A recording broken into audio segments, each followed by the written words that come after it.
ഇപ്പം ജൂലൈ അവസാനത്തിലാണ് വയനാട് ദുരന്തം സംഭവിക്കുന്നത്. ഓഗസ്റ്റ് 2-ാം തീയതി ഇത് ദേശീയ ദുരന്തമായി പ്രഖ്യാപിക്കണം എന്ന മുഖ്യമന്ത്രിയുടെ കത്ത് തിരുവനന്തപുരത്ത് നിന്ന് അയക്കുകയും ഞാനിവിടെ അത് പ്രൈം മിനിസ്റ്റർ ഓഫീസിൽ ഫോളോ അപ്പ് ചെയ്യുകയും ചെയ്തിട്ടുണ്ട്. അത് കഴിഞ്ഞ് 17-ാം ദിവസം നാം 1202 കോടി രൂപയുടെ ധനസഹായം വേണം എന്ന മെമ്മോറാണ്ടം കൊടുത്തു. 17-ാം ദിവസം പിന്നീട് അത് നമ്മൾ ഫോളോ അപ്പ് ചെയ്യായിരുന്നു. ഓഗസ്റ്റ് 8, 9, 10 തീയതികളിൽ കേന്ദ്ര സംഘം വന്ന് വയനാട് പരിശോധിക്കുകയും അന്നത്തെ നമ്മുടെ ചീഫ് സെക്രട്ടറി വേണുവും സംഘവും അവരുടെ കൂടെ നിന്ന് എല്ലാ പ്രശ്നങ്ങളും മനസ്സിലാക്കി കൊടുക്കുകയും ചെയ്തു. അതോടൊപ്പം തന്നെ പ്രധാനമന്ത്രി വന്നു. പ്രധാനമന്ത്രി മുഖ്യമന്ത്രിയോടും ഗവർണറോടൊപ്പം നിന്ന് ആ പ്രദേശം മുഴുവൻ കണ്ടതാണ്. അന്ന് നടന്ന യോഗത്തിൽ, ഉദ്യോഗസ്ഥന്മാരുടെ യോഗത്തിൽ പ്രധാനമന്ത്രി ഇതാവശ്യമായ സഹായം എത്തിക്കാം എന്ന് പറഞ്ഞു. അതിനുശേഷമാണ് ഒക്ടോബർ 19-ാം തീയതി കൊച്ചിയിൽ നിർമ്മല സീതാരാമൻ വരുന്നത്.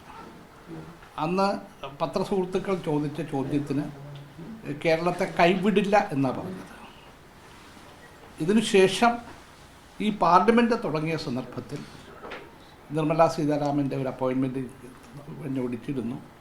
അവിടെയും പറഞ്ഞത് ആവശ്യമായ സഹായം നൽകും എന്നായിരുന്നു. ഇതാണ് ഇതിൻ്റെ ഒരു പശ്ചാത്തലം.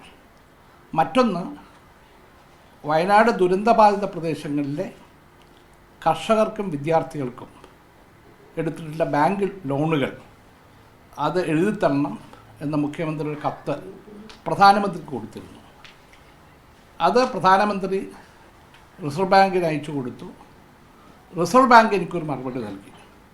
ആ മറുപടിയിൽ പറഞ്ഞത് കേരളത്തിലുള്ള ബാങ്കുകൾക്ക്, അത് സഹകരണ ബാങ്ക് മുതൽ ദേശസാൽകൃത ബാങ്കുകൾക്ക് പ്രാദേശികമായി ഈ കാര്യത്തിൽ തീരുമാനമെടുത്ത് എഴുതിത്തള്ളുകയോ റീസ്ട്രക്ചർ ചെയ്യുകയോ ഒക്കെ ചെയ്യാം.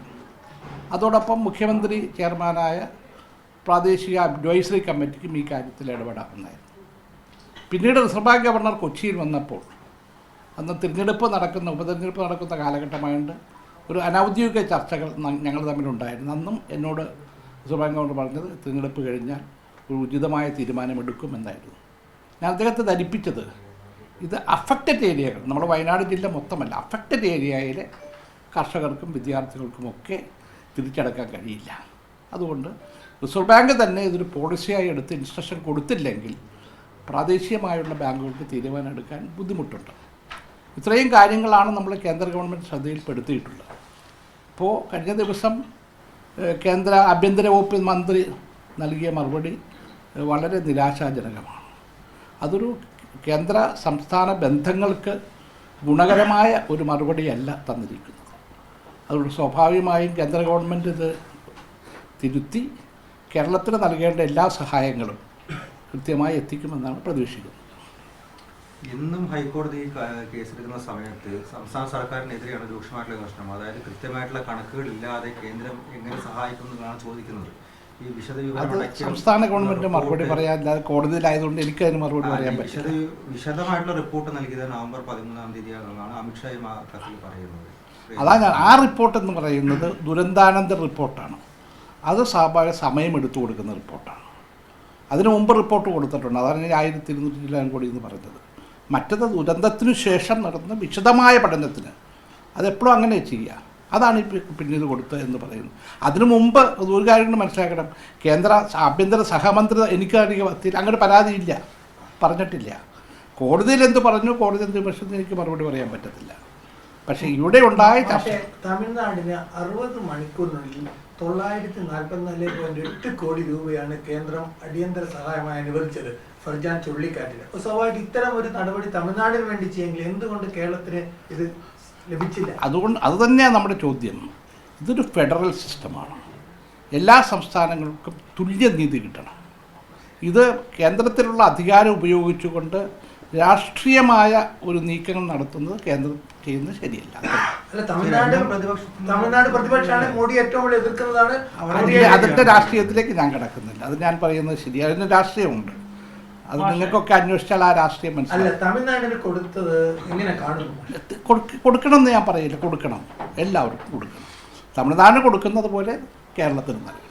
മാഷെ, അങ്ങ് മന്ത്രിയായിരുന്ന ഒരാളാണ്, നേരത്തെയും ഈ വകുപ്പ് ഞാൻ കൈകാര്യം ചെയ്തതാണ്. അതെ, അപകടങ്ങൾ ഉണ്ടാവാറുണ്ട്. കേന്ദ്ര സംഘം സന്ദർശിക്കും. ഈ കേന്ദ്ര സംഘത്തിന്റെ സന്ദർശനത്തിലും നാശനഷ്ടങ്ങളുടെ കണക്ക് ഉൾപ്പെടെയുള്ളവ എടുക്കുമല്ലോ. അതനുസരിച്ച് വേണമെങ്കിൽ കേന്ദ്ര സഹായം നൽകാവുന്നതല്ലേ? സ്വാഭാവികമായിട്ടും. അത് ഞാൻ പറഞ്ഞത്, ഇപ്പോൾ ഒറീസ ദുരന്തമുണ്ടായി ഞാൻ മന്ത്രിയായിരുന്ന സന്ദർഭത്തിലാണ്. അന്ന് പ്രധാനമന്ത്രിയാണ് എന്നെ ഒറീസയിൽ അയക്കുന്നത്. നവീൻ പട്നായിക്കുമായിട്ട് ഞാൻ ചർച്ച ചെയ്തിട്ട് ഒരു ദിവസം ഇവിടെ കിട്ടിയുള്ളൂ. കാരണം പിറ്റേ ദിവസം ഞാനിവിടെ സഹമന്ത്രിയായിട്ട് ഇൻഡിപെൻഡൻറ്റ് ചാർജായിട്ട് എടുക്കുന്ന സന്ദർഭത്തിലാണ് ഞാൻ പോകുന്നത്. ഞങ്ങൾ രാത്രിയും പകലും ഇരുന്ന് ചർച്ച ചെയ്തിട്ട് റിപ്പോർട്ട് അത് മൻമോഹൻ സിംഗിന് കൊടുത്തു. പ്രാഥമിക സഹായം എത്തിച്ചു. പിന്നീട് കേന്ദ്ര സംഘം ചെന്ന് പഠിച്ചു, ഡീറ്റെയിൽസായിട്ട് പഠിച്ചു.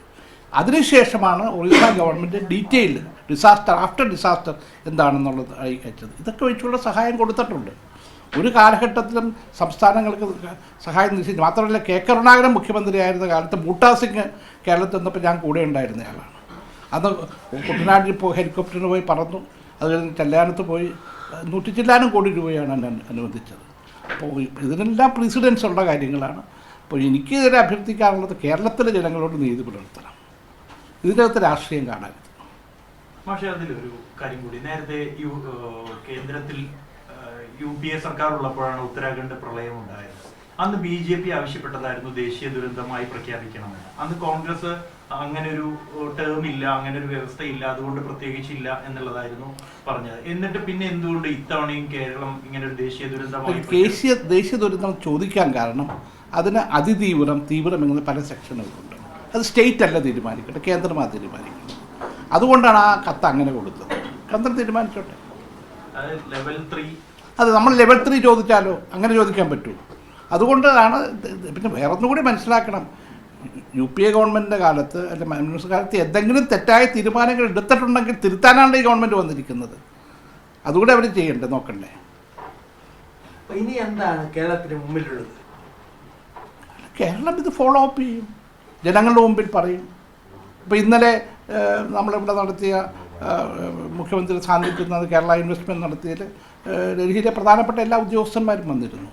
ഡിഫൻസ് സെക്രട്ടറി ഉൾപ്പെടെ, അമിതാഭ് കാന്ത് ഉൾപ്പെടെ അവരൊക്കെ വന്നിട്ടുണ്ട്. നമ്മൾ സംസ്ഥാനത്തിൻ്റെ തലത്തിൽ നമ്മൾ ചെയ്യാവുന്ന എല്ലാ സമ്മർദ്ദങ്ങളും ഈ കാര്യത്തിൽ നമ്മൾ നടത്തുന്നതാണ്. നമ്മുടെ MP-മാർ ഈ കാര്യം ഒറ്റക്കെട്ടായിട്ട് ടേക്കപ്പ് ചെയ്യും.